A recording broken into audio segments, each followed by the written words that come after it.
Assalamualaikum warahmatullahi wabarakatuh. Kami dari kelompok 6 Riset Operasi kelas A. Pada ujian tengah semester ini kami akan menjelaskan tentang metode transport. Eh, Literatur yang kami gunakan yakni dari optimasi biaya transportasi mendesain kebutuhan menggunakan metode transportasi metode stepping stone. Studi kasusnya PT Inde Bangunan. Jadi kami akan memperkenalkan anggota kami terlebih dahulu dengan saya Farik 1069 dan juga Haikal Nurul Abiyid dengan 10 NIM terakhir 1058. Muhammad Haikal Al-Kamili dengan NIM terakhir 1092, Satria Belvan Araria dengan NIM terakhir 1052, dan juga Jaitur Sultan dengan 4 NIM terakhir 1064. Untuk selanjutnya akan dijelaskan oleh teman saya. Oke, jadi pembahasan dari UTS dari kelompok kami yaitu adalah sebagai berikut. PT Indah Bangunan merupakan perusahaan distributor keramik dalam skala besar di kota Palu yang memiliki permasalahan yang dialami oleh perusahaan-perusahaan lain, yaitu besarnya biaya distribusi barang ke konsumen. Nah, saat ini perusahaan tersebut memiliki 3 agen yang masih aktif beroperasi dalam menyuplai demand keramik, yaitu agen S1 beralamatkan di Jalan Pelita R Air Perma dengan kapasitas persediaan 2.520 dus. Terus kemudian agen S2 yang beralamatkan di Jalan Raja Moili dengan kapasitas persediaan 1.497 dos. Dan agen 3 S3 yang beralamatkan di Jalan Soekarno-Hatta dengan kapasitas persediaan 983 dos. Nah, perusahaan ini memasok keramik ke 10 toko pelanggan yang berbeda, yaitu dengan jumlah demand dan biaya distribusi yang berbeda-beda. Permasalahan yang ingin kita selesaikan adalah bagaimana cara PT Indah Bangunan memenuhi seluruh demand keramik di 10 toko pelanggan tersebut dengan biaya distribusi seminimal mungkin. Nah, untuk penyelesaiannya, jadi pertama kita perlu merepresentasikan terlebih dahulu data-data yang diperlukan dalam bentuk tabel agar lebih mudah dibaca. Dapat dilihat tabelnya sebagai berikut. Jadi tabel tersebut merupakan tabel biaya distribusi dari sumber ke toko tujuan pengiriman. Scroll.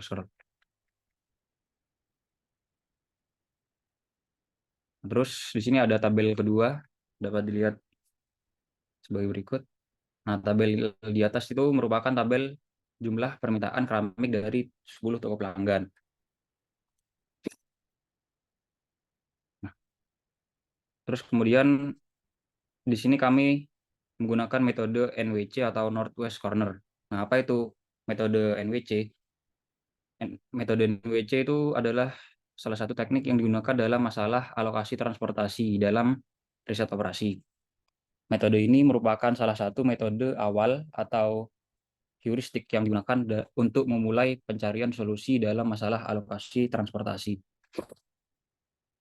Metode NWC mendapatkan namanya dari cara penentuan sel pertama yang akan diisi dalam tabel transportasi. Selanjutnya akan dilanjutkan teman saya.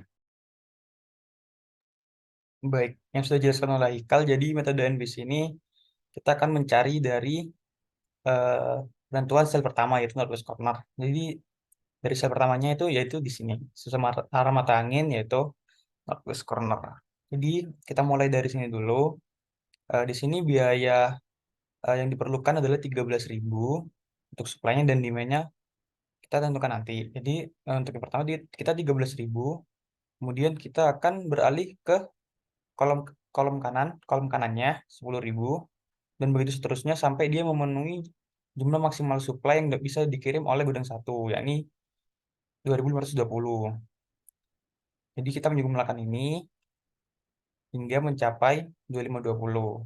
Jika sudah mencapai 2.520, kita akan pindah ke ke gudang 2. Jadi di gudang 2 ini sama seperti cara yang tersebut, tapi kita start dari titik terakhir, kita stop di gudang satu. Jadi di sini ada 185, kemudian kita ke kanan hingga dia memenuhi jumlah maksimal dari stok gudang dua, yakni 1497.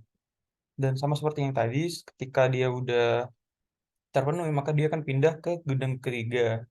Di gudang ketiga ini, kita akan start dari 103, kemudian ditambah ini, ditambah juga ini, sampai dia eh, berjumlah maksimal 983, yaitu jumlah maksimal dari gudang tiga. Nah, jadi seperti itu untuk eh, cara kerja dari metode NBC ini. Untuk perhitungannya, penjelaskan oleh teman saya. Nah, untuk perhitungan dari biaya distribusi dengan menggunakan metode NUC adalah sebagai berikut. Nah, jadi buat perhitungannya itu dikalikan seperti biasa ya. Mungkin agak scroll ke atas boleh. Nah, di gudang satu dengan tujuan toko pertama, yaitu T1, dia memiliki biaya distribusi sebesar 13.000 dengan jumlah keramik yang akan dikirimkan sebanyak 540. Nah, anggap aja 13.000 itu sebagai ongkir dan 540 itu sebagai jumlah barang yang ingin dikirim. Jadi untuk menentukan biaya distribusinya, kita tinggal kalikan aja 13.000 dikalikan 540. Nah, begitu juga dengan yang di sampingnya, yang dikirimkan ke toko kedua dari gudang satu. 10.000 sebagai biaya distribusinya dikalikan dengan jumlah keramik yang akan dikirim, yaitu 635 keramik. 10.000 dikalikan 635. Nah, begitu seterusnya sampai semua yang sel berwarna hijau itu dioperasikan semua. Nah, ketika kami operasikan, seluruh totalnya akan mencapai 57.517.000. Nah, angka tersebut adalah biaya distribusi untuk memenuhi demand di seluruh toko, di seluruh 10 toko pelanggan menggunakan metode MWC. Gitu.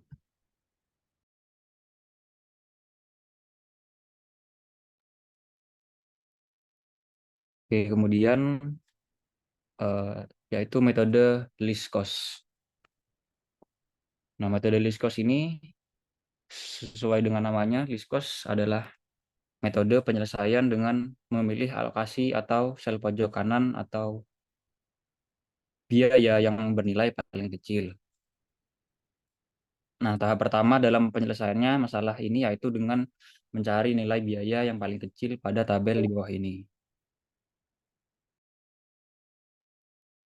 Oke, jadi berikut implementasi metode Liskos pada permasalahan yang kita bentuk dengan tabel berikut. Nah, jadi Liskos ini dilihat dari biaya pengiriman. Nah, jadi pada biaya pengiriman eh, untuk setiap toko ini yang paling murah adalah 10.000.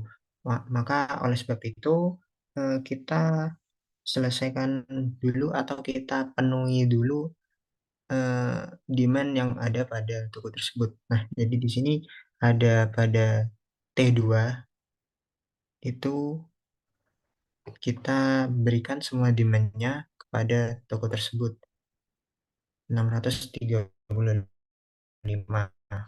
Nah, karena sudah terpenuhi, maka untuk gudang yang di bawahnya itu di di X atau nggak bakalan ngirim ke toko 2.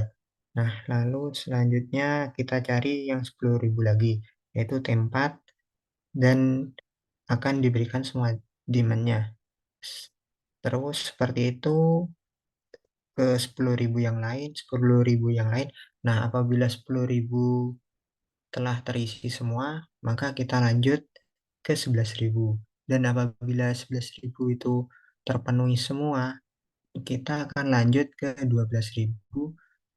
Dan apabila itu terpenuhi semua, kita lanjut ke 13.000.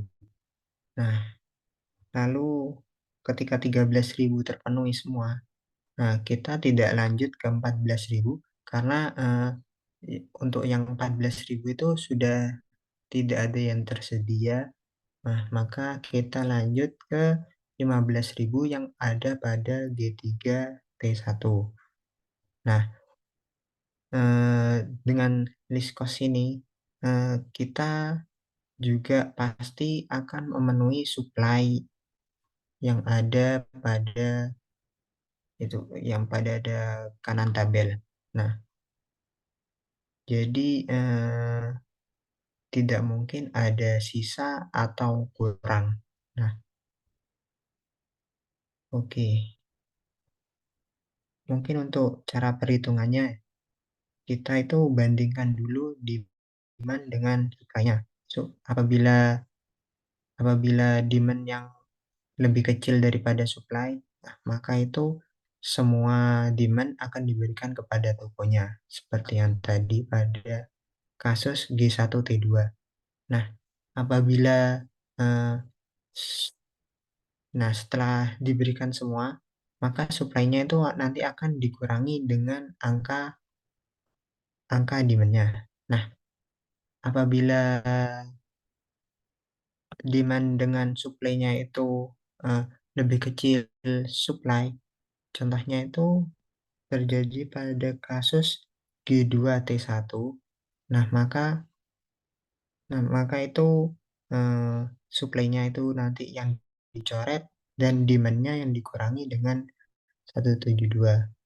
Dan nanti berarti itu sisa demand-nya dapat digunakan kepada toko yang lain.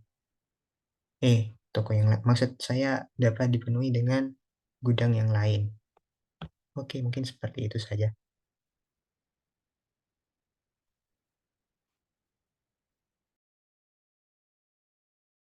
Dan untuk perhitungannya dapat dijelaskan oleh teman saya.